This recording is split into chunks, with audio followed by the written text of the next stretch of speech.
Hare Nama Hare Nama eva kevalam Kalo nasteva nasteva nasteva gatiranyata Hare Nama Hare Nama eva kevalam Kalo nasteva nasteva nasteva gatiranyata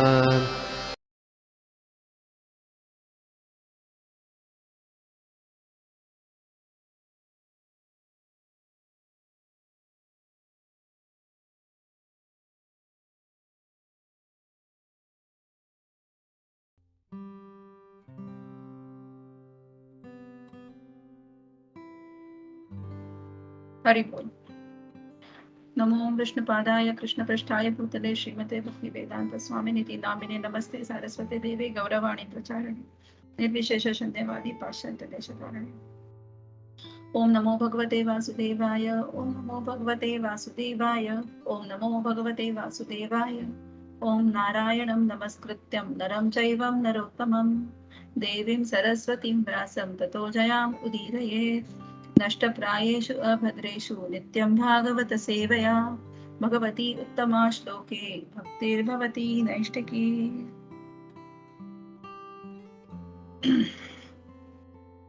आज हम देख रहे हैं श्रीमद् भागवतम के दूसरे अध्याय स्कंद का 7वें अध्याय का 5वां श्लोक।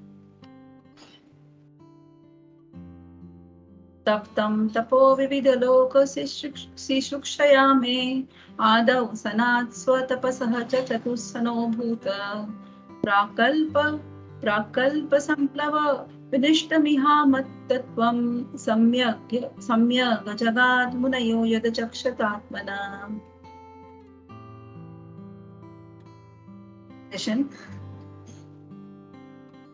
विभिन्न लोगों की उत्पत्ति करने के लिए मुझे तपस्या करनी पड़ी और तब भगवान ने मुझसे प्रसन्न होकर 4 कुमारों सनक, सनत कुमार, सनंदन तथा सनातन के रूप में अवतार लिया। पिछली सृष्टि में आध्यात्मिक सत्य का विनाश हो चुका था, किंतु इन चारों कुमारों ने इतना स्पष्ट ढंग से उसकी व्याख्या की कि मुनियों को तुरंत सत्य का साक्षात्कार हो गया। ये जो ट्रांसलेशन अभी पढ़ा हमने, इसमें ये ब्रह्मा कह रहे हैं कि विभिन्न लोगों की उत्पत्ति करने के लिए मुझे तपस्या करनी पड़ी और तब भगवान ने मुझसे प्रसन्न होकर 4 कुमारों के रूप में अवतार लिया। ब्रह्मा, हम सब जानते हैं कि ब्रह्मा शिव जी के ब्रह्मा जो है वो नाभि कमल से आए थे श्री विष्णु के, और फिर उन्होंने जो है वो हमारे प्रथम जीव है ब्रह्मा जो है। फिर उन्होंने वो कह रहे कि मैंने तपस्या करी और फिर भगवान ने मुझे प्रसन्न होकर 4 कुमारों को वरदान में दिया और उनके रूप में उन्होंने अवतार लिया। उन 4 कुमारों का नाम है सनक, सनत कुमार, सनंदन तथा सनातन। पिछली सृष्टि में आध्यात्मिक सत्य आत्मज्ञान का विनाश हो चुका था। पिछली सृष्टि मतलब ब्रह्मा के एक दिन में, एक रात में एनिहिलेशन होता है, एक दिन में उनको फिर से क्रिएशन करना पड़ता है। ये हम सब भागवतम के मार्फत से जानते हैं कि भगवान की जब ब्रह्मा जी की जब एक रात होती है तो रात के खत्म होते उनको सृष्टि का विनाश होता है, और जब उनका दिन होता है तो उनको फिर से एक नई सृष्टि बनानी पड़ती।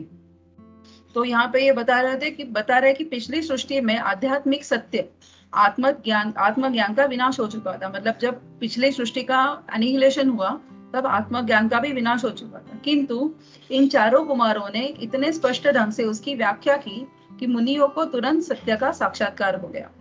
मतलब ब्रह्मा जी ने जो है उन्होंने तपस्या करी और उनको वरदान में खुद भगवान ने अवतार लिया इन 4 कुमारों के द्वारा। और उस अवतार जो है इन 4 कुमारों ने उन्होंने फिर से आत्मज्ञान का जो नॉलेज है उनको ऋषियों तक पहुंचाया। इसीलिए इन 4 कुमारों को जो है वो भगवान का अवतार कहते हैं, पर उनको ज्ञान शक्तिवेश अवतार कहते हैं। मतलब उन्होंने शक्त्यावेश अवतार कहते हैं उनको, पर वो ज्ञान का शक्त्यावेश अवतार है भगवान का, क्योंकि इनका जो है वो जो अवतार हुआ है स्पेशली जो सत्य का, जो आत्मज्ञान का सत्य जो है उसका पूरा विनाश हो चुका था उस ज्ञान का, तो वो फिर से उसे देने के लिए उन्होंने अवतार लिया। अब हम उसका तात्पर्य पढ़ेंगे श्रीला प्रभुपाद द्वारा। श्रीला प्रभुपाद की जय। विष्णु सहस्त्र नाम स्तोत्रों में भगवान का नाम सनत तथा सनातनम है। विष्णु सहस्त्र नाम हम सब जानते हैं, नामावली है भगवान के सहस्त्र नामों की, तो उनमें जो है भगवान का नाम सनत तथा सनातनम है। यद्यपि मतलब सनातन मतलब आदि, बहुत पुराने। यद्यपि भगवान तथा जीवात्मा गुणात्मक दृष्टि से सनातन अर्थात शाश्वत है। मतलब हम जीव जो है वो भगवान के ही अंश है, तो जैसे भगवान सनातन है, आदि है, वैसे ही ये जीवात्मा जो है वो भी बहुत पहले से सनातन है। और हम जो जीव है, दोनों जीव और भगवान दोनों भी सनातन है। किंतु भगवान सनातनम अर्थात सनातनों में सर्वश्रेष्ठ है। जीवात्माएं निस्संदेह सनातन है, किंतु सनातनम नहीं है, क्योंकि ये अशाश्वत जगत में पतित हो सकती है। अतः जीवात्माएं सनातनम भगवान से मात्रा की दृष्टि से भिन्न है। मतलब हम जो है, अगर हम फिर भी भगवान का अंश भी है, जीवात्मा जो है, फिर भी हम भगवान सर्वोत्कृष्ट है, वो सर्वश्रेष्ठ है, हम उनके अंश है।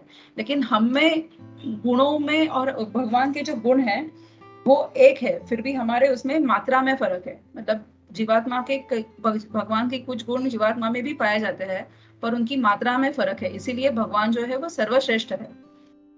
तो हम सनातन है जीवात्मा, लेकिन हम सर्वश्रेष्ठ नहीं है, क्योंकि हम उनके अंश हैं। और हम जो है वो सर्वश्रेष्ठ भगवान से तुलना नहीं कर पाते, क्योंकि जब हम इस धरती पे जीवात्मा के रूप में आते हैं, तब हमारी भौतिक वस्तुओं के साथ जब हमारा संबंध आता है तो हम कंटेमिनेट हो जाते हैं। मतलब हमारी जो है गुणों की मात्रा है वो कम हो जाती है, क्योंकि हम सेंस ग्रेटिफिकेशन के पीछे फिर दौड़ने लगते हैं। क्योंकि ये जो है भूलोक, जो मृत्यु लोक है, श्रीला प्रभुपाद कहते हैं हमेशा कि ये दुखालयम अशाश्वतम है। तो इसीलिए भगवान जो है वो सर्वश्रेष्ठ होते हैं। सनातन दोनों है, जीवात्मा और भगवान, लेकिन भगवान जो है वो सर्वश्रेष्ठ है और हम उनसे कम है। तो क्योंकि हम इस अशाश्वत जगत में आते हैं तो हम पतित हो जाते हैं, क्योंकि हम भौतिक चीजों के संबंध में आ जाते हैं। सब सन शब्द का अर्थ दान के अर्थ में भी आया है। सन शब्द दान के अर्थ में भी आया है। ये सनातन में से ये सन, ये जो शब्द है ये है दान, इसके उसका अर्थ दान भी आता है। अतः जब भक्त भगवान को अपना सर्वस्व दान स्वरूप में सौंप देता है, तो बदले में भगवान अपने आप को भक्त को सौंप देते हैं। तो यहाँ पे बहुत अच्छी बात एक श्रीला प्रभुपाद कह रहे हैं कि सन शब्द का अर्थ दान से जोड़ा गया है। सन शब्द का अर्थ दान से जोड़ा गया है, और फिर इसीलिए जो है ये जो दान है, जब भक्त भगवान को अपना सर्वस्व दान रूप में सौंप देता है, तो बदले में भगवान अपने आप को भक्त के रूप में सौंप देता है। मतलब यहाँ कह रहे हैं कि हम जब तन मन धन बुद्धि प्राण ये सब भगवान को हम जब अर्पण करते हैं, हमारा सर्वस्व जब हम भगवान को अर्पण करते हैं, तब जो है भगवान अपने आप को भक्तों को सौंप देते हैं। ऐसे हमने बहुत सारे उदाहरण श्रीमद् भागवतम के द्वारा पाए गए। जैसे सुदामा भगवान के एकदम प्रिय मित्र है, लेकिन सुदामा उनके पास क्या ले गए थे? कुछ पोहे ले गए थे। लेकिन भगवान जो है उन्होंने अपने आप, क्योंकि उन्होंने भगवान को पूरी तरह से समर्पित किया था अपने आप को, तो भगवान ने उनके चरण को धोके उनकी मतलब पूरी सेवा करी थी। ये उदाहरण कहते हैं कि जब हम भगवान को अपना सब सर्वस्व अर्पण करते हैं, तो भगवान भी हमें भक्तों को अपने आप को सौंप देते हैं। भगवत गीता उसकी भी उसकी पुष्टि गई है। ये यथामाम प्रपद्यन्ते, मतलब हम जैसे भगवान को देखेंगे, जैसे हम अपना जिस मात्रा में हम भगवान को अपने आप को अर्पण करेंगे, उसी मात्रा में भगवान अपने आप को हमें हमेशा मतलब अपने आप का जो भगवान जो है अपना दर्शन हमें देते रहेंगे, या फिर उनका जो प्रचिति है वो हमें आती रहेगी। ब्रह्मा जी ने पूर्व कल्प की भांति फिर से सृष्टि का उत्पत्ति करनी चाहिए, और चूंकि पिछले प्रलय में ब्रह्मांड से ब्रह्म ज्ञान विलुप्त हो चुका था, इसलिए वे उसे पुनः जीवित करना चाह रहे थे। जैसे अभी हमने देखा कि ब्रह्मा जी ने क्या किया, ब्रह्मा जी के एक रात के अंत में जो है वो पूरी सृष्टि एनिहिलेट हो जाती है, खत्म हो जाती है, और फिर उनके दिन में फिर से उनको नई सृष्टि बनानी पड़ती है। लेकिन इस बार जब ब्रह्मा जी उनके एक नए दिन में जब नई सृष्टि बनाने जा रहे थे, तभी उन्होंने देखा कि इस ब्रह्मांड से जो है वो ब्रह्म ज्ञान पूरी तरह से लुप्त हो गया है, खत्म हो गया है। तो बिना ब्रह्म ज्ञान के या फिर बिना आत्मज्ञान के ये सृष्टि चल नहीं पाएगी, क्योंकि भगवान जो है वो हर एक जीव को ये चांस देना चाहते हैं कि ये आत्मज्ञान की प्रचिति या फिर उस मार्ग में हर जीव चले, और फिर ये हर जो जीव जो है वो मेरे पास वापस आ जाए, क्योंकि ये मेरा ही अंश है। तो ये भगवान मन से ये चीज चाहते हैं कि हर जीव जो है, जो इस धरती पे है या फिर उस ब्रह्मांड में है, इसे ये आत्मज्ञान का ज्ञान मिले। लेकिन ब्रह्मा जी ने जब देखा कि इस नई सृष्टि का जब वो निर्माण कर रहे थे, उन्होंने देखा ब्रह्म ज्ञान तो हर तरफ लुप्त हो गया है। तो उन्होंने क्या किया, फिर उन्होंने तपस्या करी। तो उन्होंने तपस्या करके उन्होंने 4 कुमारों को रूप में भगवान के अवतार में उन्होंने पाया। चूंकि दिव्य ज्ञान मूलभूत आवश्यकता है, अतः सृष्टि के प्रत्येक कल्प में नित्य बद्ध जीवों की मुक्ति का अवसर प्रदान किया जाता है। जैसे अभी हमने देखा कि जो बद्ध जीव है, हम जो जीवात्माएं हैं, ये बद्ध जीव है, इसीलिए हम सर्वश्रेष्ठ नहीं है भगवान की तरह। तो लेकिन हर बद्ध जीव को ये अवसर मिलना चाहिए कि वो आत्मज्ञान को प्राप्ति करके भगवान की तरफ वापस लौट जाए। और फिर इसीलिए वो आत्मज्ञान का जब लुप्त होना उन्होंने देखा, तो उन्होंने चाहा कि ये आत्मज्ञान जब अगर लुप्त हो गया, तो ये जब नई सृष्टि में बनाऊंगा तो इन जीवों को कैसे चांस मिलेगा कि ये वापस जाए। इसीलिए उन्होंने हम यहाँ पे समझ सकते हैं कि ब्रह्मा जी जब सृष्टि बनाने से पहले ये सोच रहे हैं कि आत्मज्ञान इस ब्रह्मांड पे होना, ये ज्ञान होना कितना जरूरी है। मतलब आज हम जिस ज्ञान को एक दूसरे के साथ बांट रहे हैं या फिर हम प्रभु शिला प्रभुपाद के बुक्स द्वारा उसे पढ़ रहे हैं, इसका कितना ज्यादा इंपॉर्टेंस है हमारे सबके लाइफ में कि ये इसको हम लाइटली नहीं ले सकते इस आत्मज्ञान को। क्योंकि सृष्टि शुरू करने से पहले अगर ब्रह्मा जी इस ज्ञान के बारे में सोच रहे हैं, मतलब सोचो कि हम कितना इंपॉर्टेंट है किसी जीव के लिए आत्मज्ञान के बारे में जानना। अतः सृष्टि के प्रत्येक कल्प में नित्य बद्ध जीवों की मुक्ति का अवसर प्रदान किया जाता है। मतलब हर जब सृष्टि के कल्प में बद्ध जीव जो है उन्हें मुक्ति का अवसर प्रदान किया जाता है। जैसे हमें भी ये अवसर दिया गया भी होगा कि पिछले कई जन्मों में, लेकिन हमने उसकी पूरी तरह से बेनिफिट नहीं लिया। तो ये अवसर हमें वापस इस ह्यूमन बॉडी में भी हम कह सकते हैं कि हमें फिर से मिल रहा है। तो हम इसकी पूरी तरह से एडवांटेज ले, और जो भगवत धाम वापस जाने की जो प्रक्रिया, जो पूरा पाथ शिला प्रभुपाद ने बनाया है, उन्होंने हमें पूरी तरह से एक सिलेबस जैसे होता है, किसी को अगर एजुकेशन में MBA करना है या फिर CA करना है तो पूरा सिलेबस जैसे दिया जाता है, भले आप इस तरह से पढ़ो और you can get this degree. तो उसी तरह से शिला प्रभुपाद ने हमें 4 रेगुलेटरी प्रिंसिपल्स, फिर डिवोटी एसोसिएशन, डेटी वर्शिप, इस मार्ग से पूरी तरह से दिया है। इस आत्मज्ञान का जो रास्ता जो है भगवान की तरफ जाने का पाथ उन्होंने हमारे लिए बना के रखा है। सिर्फ हमें उस पाथ पे पूरी दृढ़ता से हमें चलना है उस पाथ पे। ब्रह्मा जी की इस इच्छा की पूर्ति भगवान ने 4 कुमारों अर्थात सनक, सनत कुमार, सनंदन तथा सनातन को उनके पुत्र के रूप में उत्पन्न करके की। ये 4 कुमार परमेश्वर के ज्ञानावतार थे। जैसे हमने कहा कि ये शक्त्यावेश, ज्ञान के शक्त्यावेश अवतार है, ये 4 कुमार है। अतः उन्होंने दिव्य ज्ञान की ऐसी स्पष्ट व्याख्या की कि सभी मुनि बिना किसी कठिनाई के उस ज्ञान को प्राप्त कर सके।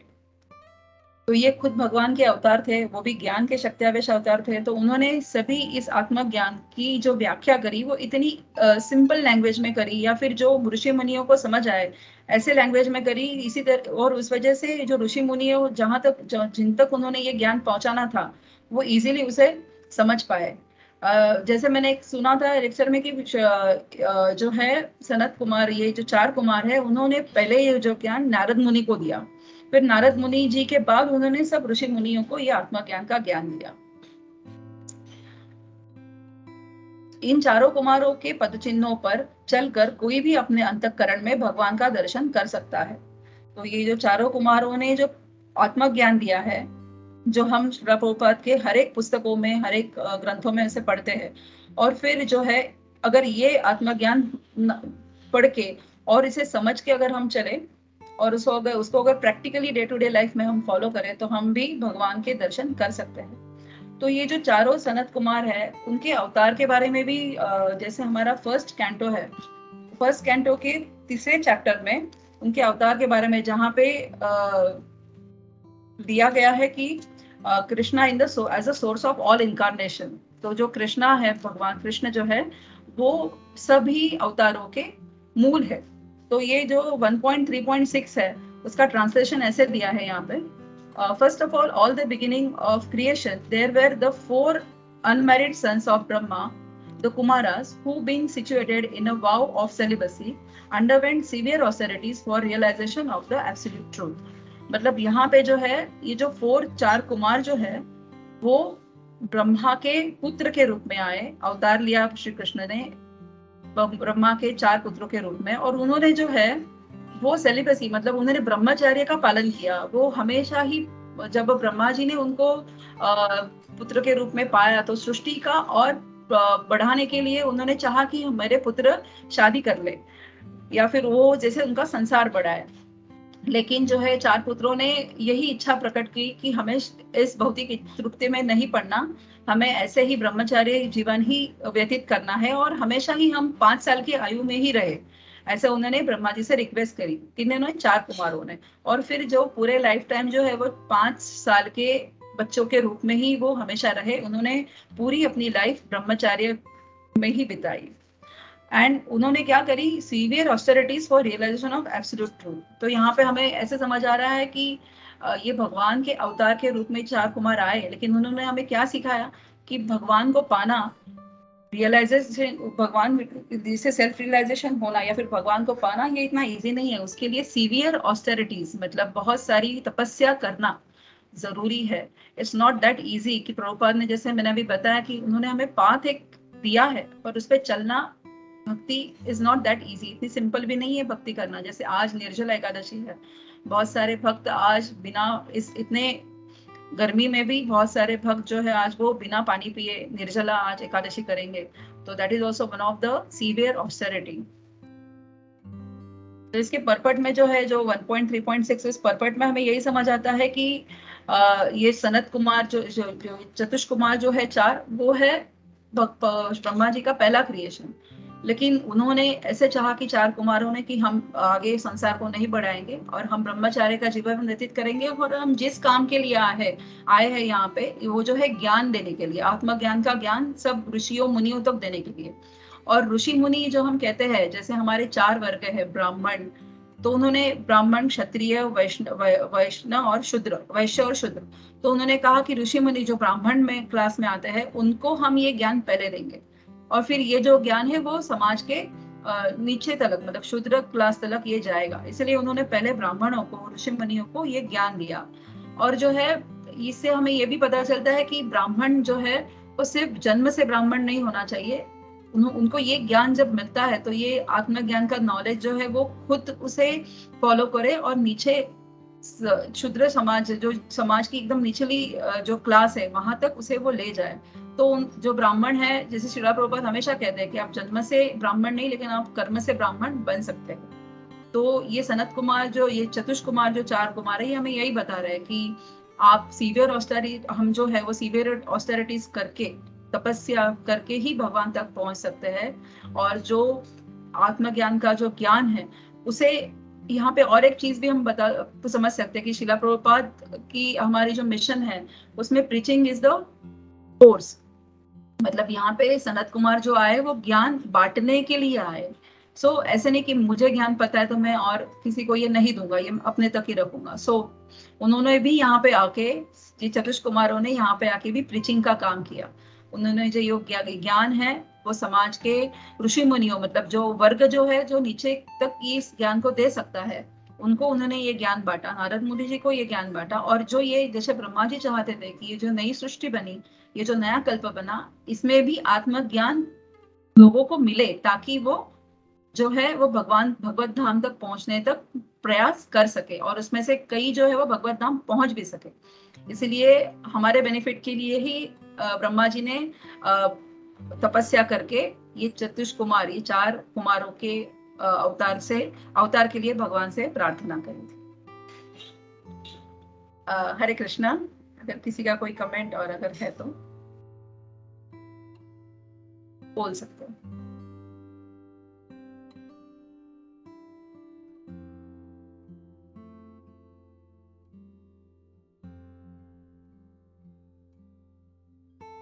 हरे कृष्णा माता जी, नमः प्रणाम। First of all thank you माता जी। बहुत अच्छा आपने प्रेजेंट किया आज का श्लोक। I could see day by day your presenting skills are improving, you putting lot of effort for that, और बहुत अच्छे से जो है you are collecting the taking lot of references, तो वेरी नाइस। थैंक यू माता जी। बहुत अच्छा आपने जो अच्छे से प्रेजेंट किया, कैसे जो चार कुमार है वो कौन थे और सन का मतलब क्या है। वेरी नाइसली एक्सप्लेन माता जी। थैंक यू माता। हरे कृष्णा, हरे नमः प्रणाम। कृष्ण।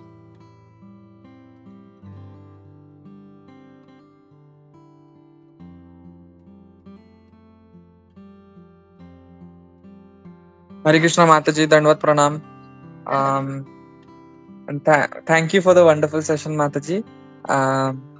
मेरा फेवरेट पार्ट वो सेशन में था कि आपने वो बहुत अच्छी तरह से समझाया कि मतलब आपने बहुत अच्छे से लिंक करवाया कि लाइक हम भी एकादशी कर रहे हैं, हम भी तपस्या कर रहे हैं, तो हमारे मतलब हम भी भूल जाते हैं जो आत्मज्ञान है, जो सेल्फ रियलाइजेशन का ज्ञान है, हम भी भूल जाते हैं। तो हम ये सब ऐसा तपस्या एकादशी ये सब करेंगे तो उससे हमारा वो जो लुप्त हो चुका है वो वापस रीजनरेट होगा। थैंक यू माता जी।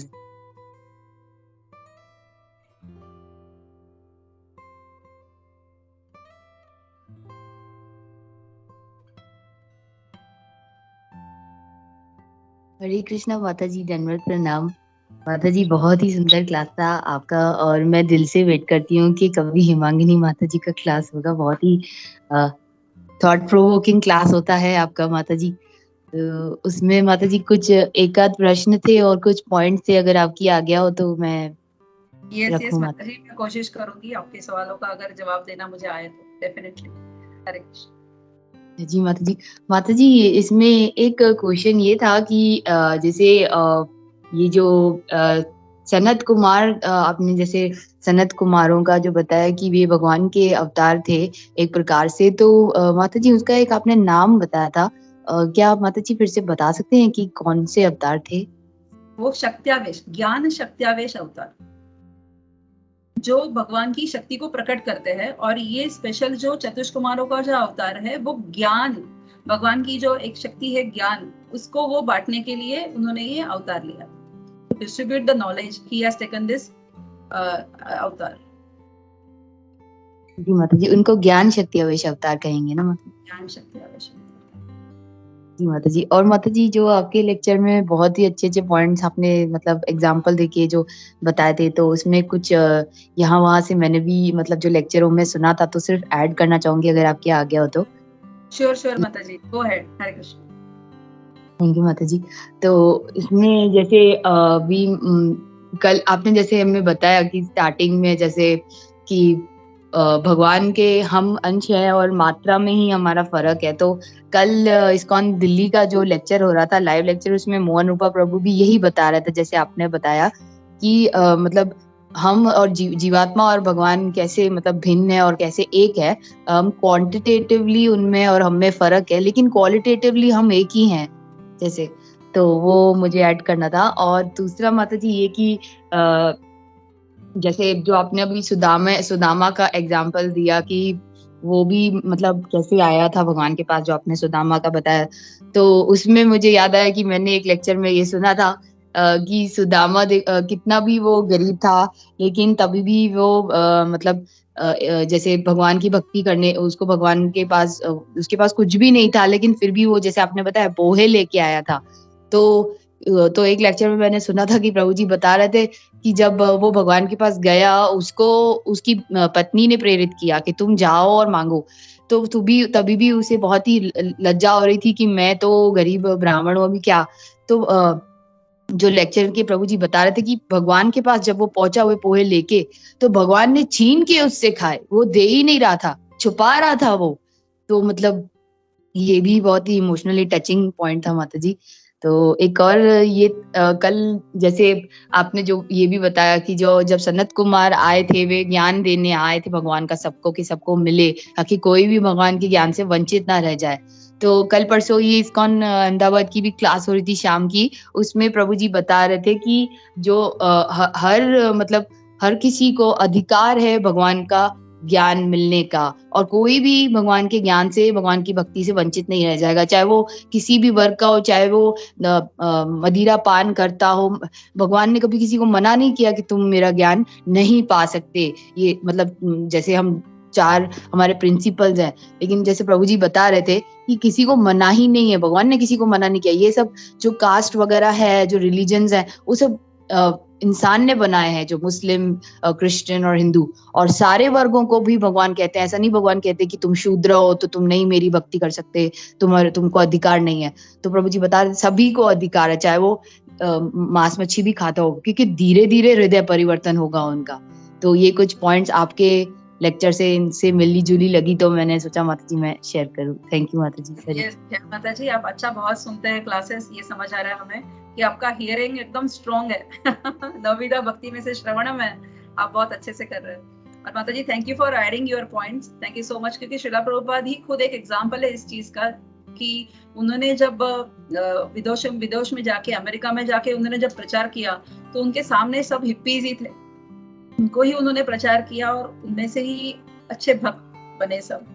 तो ये तो सही बात है कि भगवान का जो आत्मज्ञान का ज्ञान सभी को तक पहुंचना चॉइस जरूरी है, लेकिन चॉइसेस जो है वो हमारे लिए भगवान ने छोड़ी है कि तुम चूज करो, तुम्हें माया अधीन होना है या फिर भगवान के अधीन होना है। Hare Krishna. Thank you so much माता जी। आपने एक अच्छी पॉइंट, मेरे जो शिक्षा गुरु है वो भी मुझे यही बोलते थे जो आपने बोली कि मेरा जो मतलब मैं सुनती हूँ ना तो मुझे ये चीजें याद रहती है। तो मुझे प्रभु जी भी, मेरे शिक्षा गुरु भी बोलते थे तुमको याद रहता है, स्मरण रहता है। मैं कहती हूँ यही तो चाहिए ना माता जी, और क्या लाइफ में बाकी सब बकवास है, ये सब सबसे इम्पोर्टेंट यही चीज है। थैंक यू माता। हरे कृष्ण।